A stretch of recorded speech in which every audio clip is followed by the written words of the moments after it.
From New York City, the makers of Clipper Craft clothes for men and more than 1,200 leading retail stores from coast to coast present that immortal character created by Sir Arthur Conan Doyle, the world's most famous detective, Sherlock Holmes, starring John Stanley.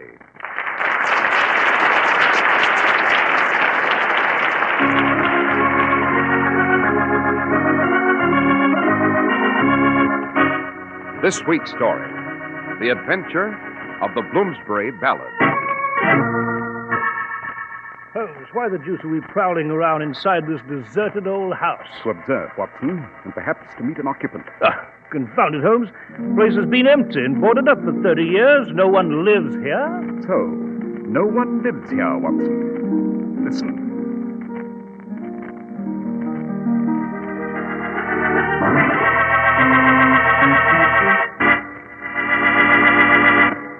We're at the door of Dr. John Watson's study, and we're about to hear another of his adventures with the fabulous Sherlock Holmes. Well, good evening, Mr. Harris. Good evening, Dr. Watson. What memoir do you have for us tonight, sir? I called it The Adventure of the Bloomsbury Ballad, Mr. Harris. And after you've presented your audience with a few facts on Clipper Craft clothes, I shall be very glad to tell you the whole story. Thank you, Doctor. Consider the words inexpensive and value. Now, the price of a suit tells you whether or not it is inexpensive, but tells you nothing about its quality. So you must consider not only the cost, but also what you get for your money before you can be sure you have a real value. And two words that really, truly mean honest value are Clippercraft, because Clippercraft means higher quality at lower prices. And Clippercraft clothes are available at your local independent Clippercraft dealer, the store you can trust. You can always identify these clothes by the famous Clippercraft label, the wheel of a clipper ship. Just examine Clippercraft's expensive-looking topcoats and overcoats at only $40 to $47.50. Then check Clippercraft's handsome new zipper-lining topcoats, and you'll see how much less you'll pay for quality that's finer. Yes, for the real meaning of the word value, just compare Clippercraft with clothes selling for many dollars more.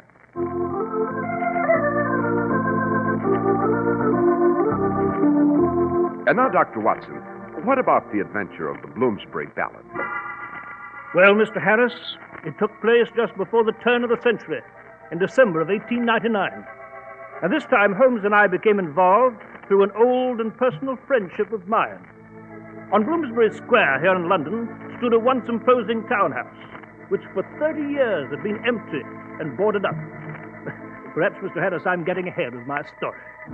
It actually begins in the legal office of the Honorable Reginald Dudley, solicitor, on Chancery Lane near the Temple. One afternoon, Mr. Dudley received an unexpected visitor. So, you don't recognize me, Mr. Dudley? Look here, my dear sir. I'm a very busy man. You've come to my office without an appointment.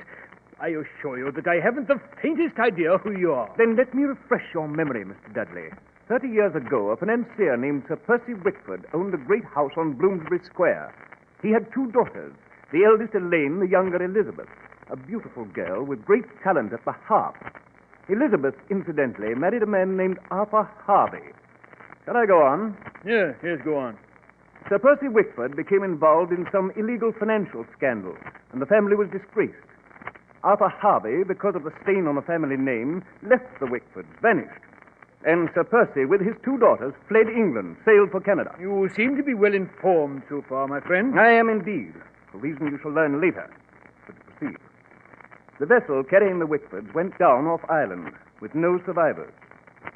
The residue of the Wickford estate, some £50,000, and the old house, is now being administered by yourself as solicitor. That is true. But since there are no living relatives of the Wickfords, the old house goes up for auction next week, and the money disposed of at my discretion. Now, Mr. Dudley, that is where you're mistaken. What do you mean? There is a living relative of the Wickfords. Oh, indeed. Who? Myself. I am Arthur Harvey. You are Yes, Arthur... Mr. Dudley, and I have the credentials to prove it. As the husband of Elizabeth Wickford, deceased, I am the sole heir to the Wickford fortune.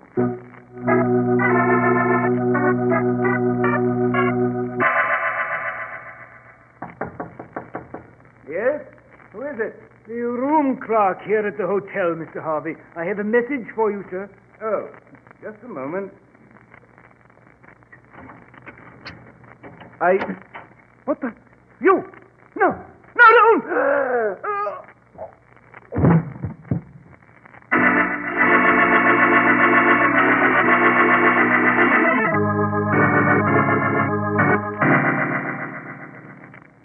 By Jove, Holmes. What is it, Watson? Well, according to the Morning Telegraph here, a man named Arthur Harvey, recently returned from India, was stabbed to death in his rooms at the Travellers' Club on Pall Mall yesterday evening. The official police have no clues to the identity of the mysterious assailant. Indeed, a most regrettable affair, no doubt. What is it, Watson? You look a bit upset. Well, Holmes, I knew Arthur Harvey many years ago in India. We fought through the Afghan war together. Indeed, he saved my life from the Ghazis near Kandahar. Really? You know, I recall his telling me he was the sole member by marriage of the now extinct Wickford family on Bloomsbury Square. I see. And so you would like to catch his murderer and avenge his death? Yes, Holmes, I would indeed. In that case, Watson, let us proceed at once to Pall Mall and the Travellers' Club.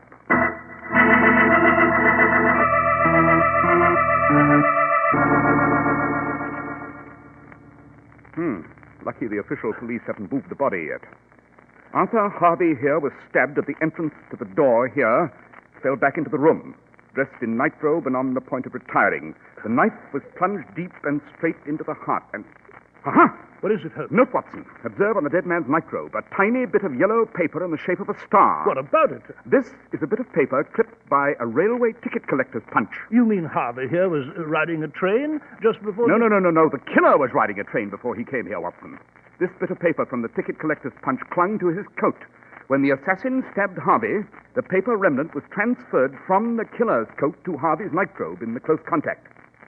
Now then, Watson. Yes, Holmes? I recall reading that the Wickford house on Bloomsbury Square is up for auction next week with a solicitor named Reginald Dudley as administrator. That is correct. Add to that the fact that Arthur Harvey here was the legitimate heir to the property, and we have an intriguing problem. By Jove, Holmes, you're right. Quite. But now suppose we divide forces. You investigate the origin of this ticket punch with the London railway system, and I shall pay a call on Mr. Dudley.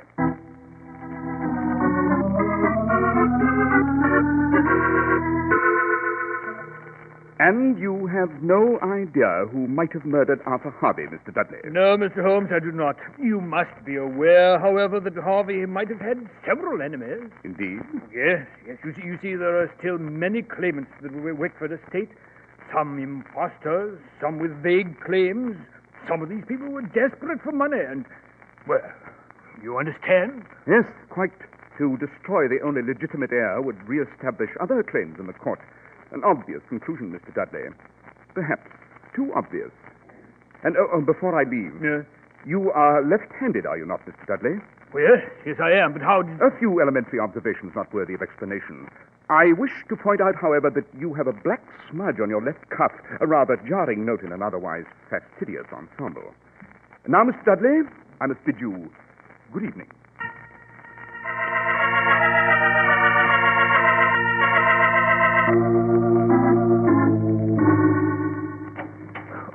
Watson, any results? Holmes, I've been running around London like a madman trying to trace down that ticket punch. I've been to every railway station above and under the ground. Oh, come, man, get to the point. Did you find the origin of that ticket remnant? Yes, Holmes, I did. It was used last night by a collector on the Central London Railway. And he used that particular ticket punch between the stations of the British Museum in Bloomsbury and Chancery Lane. Bloomsbury to Chancery Lane. Capital, Watson. You've completed a first-class bit of investigation. We're making excellent progress. Come, let's be off. Where to, Holmes? Bloomsbury Square. I should like to have a look at the old Wickford house.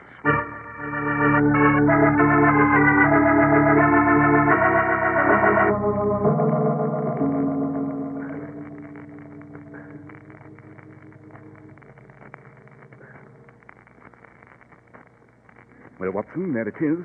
The old Wickford house. Yes, Holmes. Confounded, why are we down here on Bloomsbury Square in the dead of night just to Watson, look at look. it? Where? At that window on the upper story. A light. Light? I don't see any light, Holmes. You must be mistaken. On the contrary, I'm quite sure I saw the glimmer of a light, and I'm positive this house has an occupant. The place has been deserted for 3 decades. Has it, Watson? Suppose we effect an entrance and see for ourselves.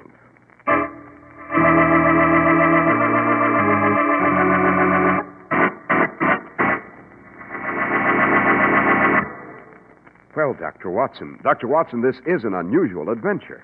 What about that light in the window of the deserted house? What happened after that? A series of very strange events, Mr. Harris. And I shall relate them to you immediately after you present a few facts on Clippercraft clothes. You may not know it, but you have a personal value scout right in your own hometown. Your private agent is the friendly independent store in your community that sells clothes with the Clippercraft label. Your Clippercraft dealer spent plenty of time seeking out the greatest clothing value your money could buy. And naturally, he chose Clippercraft. And why wouldn't he? When Clippercraft makes it possible for you to own one of the most luxurious suits you've ever seen for only $40 or $45, and a Clippercraft suit of pure worsted for as little as $45. A suit with more hand-tailoring details than you would ever expect to find at that low price. It takes great planning to give you so much fine quality for so little money. In fact, it takes the concentrated buying power of more than 1,200 independent Clippercraft dealers from coast to coast. That's why men who know insist on Clippercraft clothes bearing the Clippercraft label. So be sure to visit the Clippercraft store in your city. These leading stores in the metropolitan area are proud to add their names to Clippercraft in your suits, top coats, and overcoats. In Manhattan, John Wanamaker Men's Stores, Broadway at 8th and 67 Liberty Street. Saks 34th, Broadway at 34th. In Brooklyn, Abraham and Strauss. In Newark, New Jersey, Boulevard Men's Shop, Kresge, Newark. And in Jamaica, the B&B Clothes Shop, 16408 Jamaica Avenue.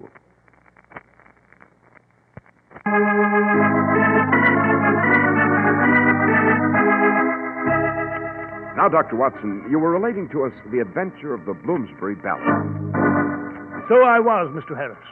So I was. As you remember, Holmes saw a light in the window and determined to effect an entrance. We managed to get into the house through a ground floor window. Then we started to prowl through the house, through the cold, dark rooms laden with the dust of the years, cluttered with grotesque furniture and the relics of a musty past. And then...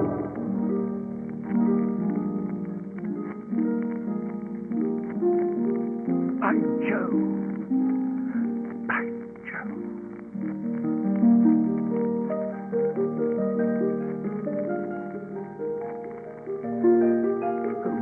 Holmes, what the devil is it? Who is it? Sounds like a ghostly musician upstairs playing a... Precisely, Watson. A harp. But why, Holmes? Why? Why would anyone play a harp here in this empty, gloomy house? Suppose we go upstairs and see.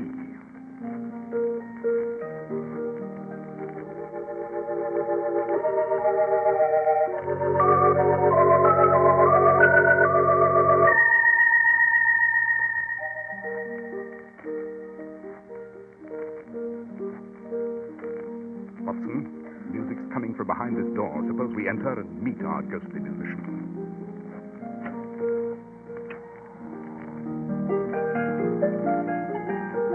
Holmes, it's an old lady. Look how she's dressed. The style of 30 years ago. Good evening.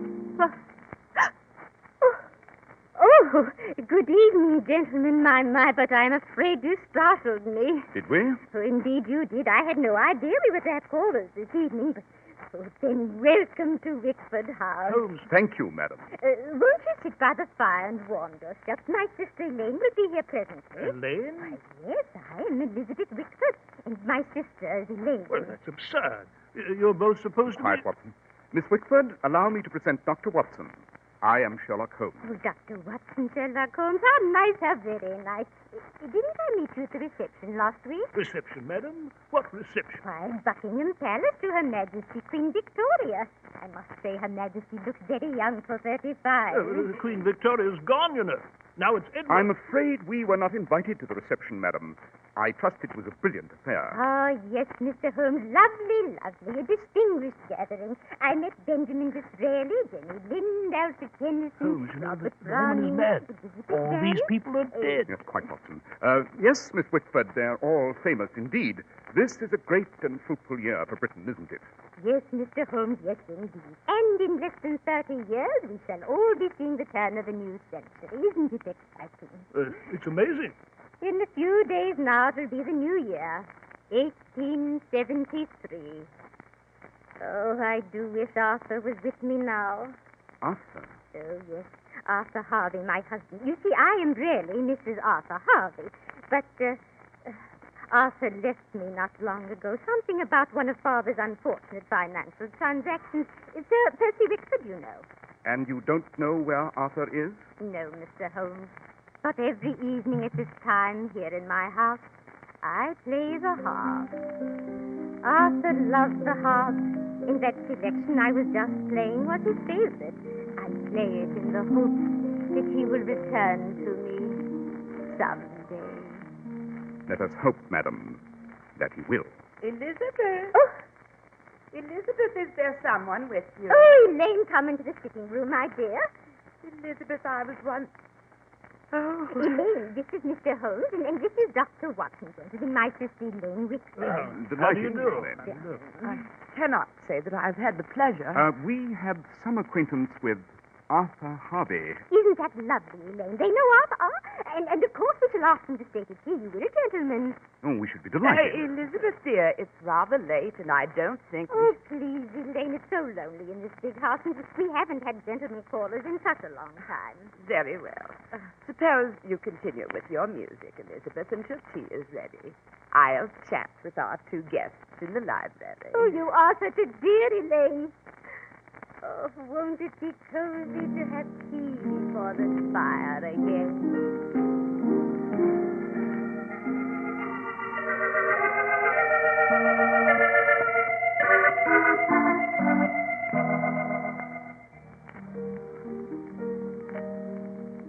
By Jove, Miss Elaine, we were sure you were dead. As far as the world knows, Dr. Watson, we are dead. But now that you two are here, I'm afraid we cannot keep our secret any longer. The fact is, we were on that ship with our father, Sir Percy, when it went down. But Elizabeth and I found a raft and made our way to shore. Yet you deliberately concealed the fact that you were alive. Yes, Mr. Holmes. After our father disgraced us, we wanted to hide from the world. And you've lived here in absolute seclusion for 30 years. Yes, Dr. Watson, for 30 years. No one else has ever been here. No tradesman, no other visitor. I go out only at night to purchase the necessities. I see. Rather unusual situation, isn't it, Watson? I should say so.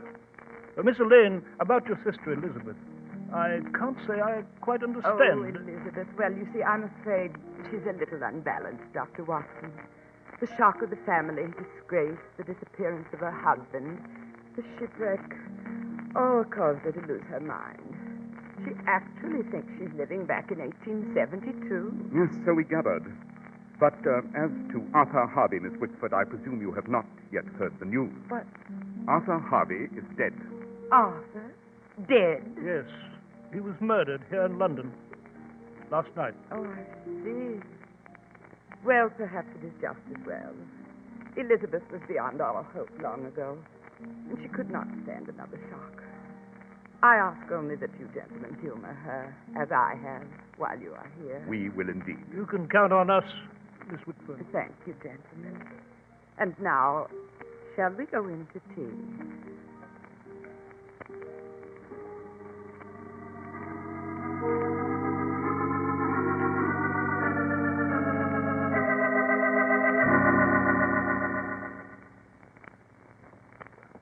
A most interesting tea, Watson.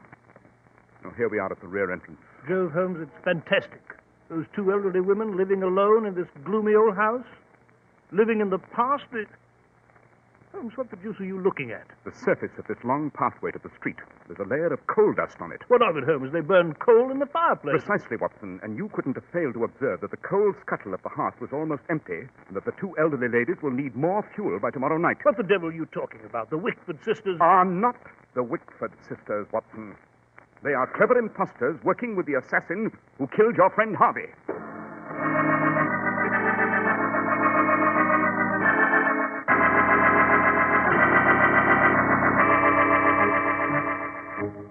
You took your time getting that bucket of coal here tonight, Dudley. I should say you did, Mr. Solicitor. You've been late with it every night. What do you expect us to do, freeze to death? Now, see here, you two. I'm sick and tired of having to carry that confounded coal up that long garden path. Oh, indeed, you're sick and tired. Yes, what about us, Margie and me, hanging about this old house, dressed up in these silly clothes, posing as a couple of balmy old ladies, the Wickford sisters. You'll just have to see it through until the auction comes off and the authorities discover you living No, here. very well, we'll see it through. But we each get a third of the inheritance, mind you. You'll get it, you'll get And it. while we're on the subject of discovery, it might interest you to know we had a couple of gentlemen callers last night. Gentlemen, call us. Who? Sherlock Holmes and Dr. Watson. Not that they found anything. We pulled the wool over their eyes, we did. Sherlock Holmes. Precisely, Mr. Dudley. Holmes. Dr. Watson and I decided to return again tonight for more tea, Mr. Dudley. And I'd advise all of you not to make a false move. My colleague has a pistol, as you see, and he will not hesitate to use it.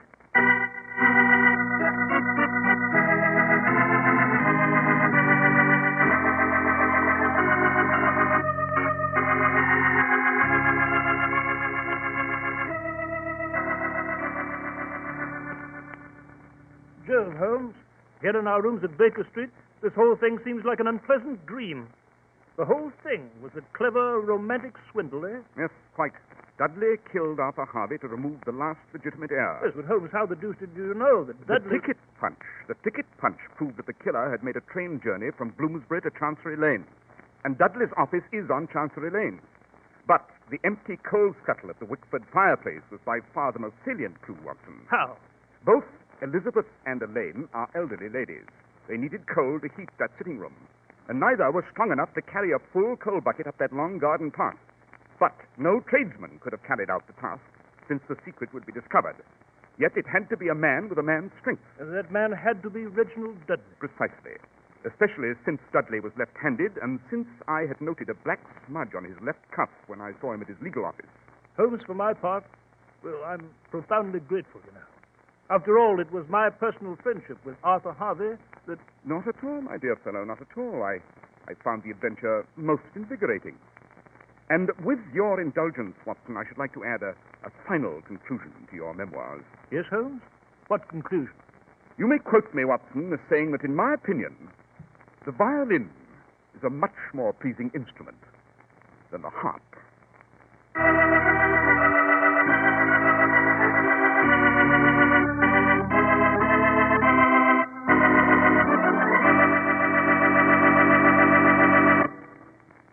Well, Dr. Watson, that was an interesting adventure. Thank you, Mr. Harris. And, Doctor, what adventure will you relate to us next week?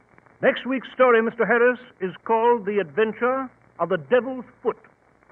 It concerns some wild laughter, a lamp that burned by day, and a strange footprint in the garden.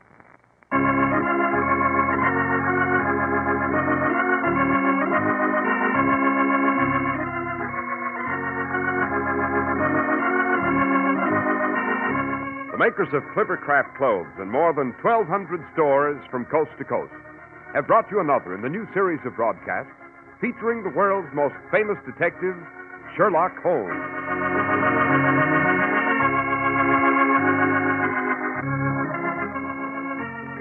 Our stories are based upon the character Sherlock Holmes, created by Sir Arthur Conan Doyle, and the program is produced and directed by Basil Lochran.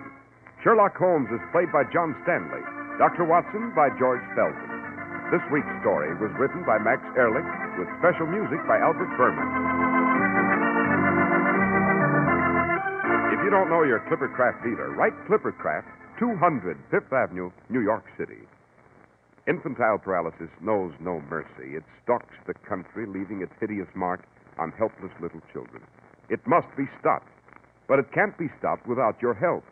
Millions of dollars are needed, so send all the dimes and dollars you can spare to your local March of Dimes headquarters. Join the March of Dimes. Be sure to listen next week to Sherlock Holmes in The Adventure of the Devil's Foot.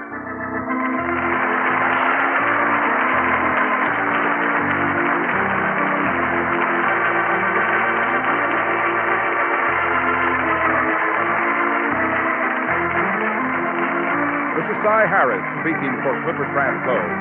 This is the Mutual Broadcasting System.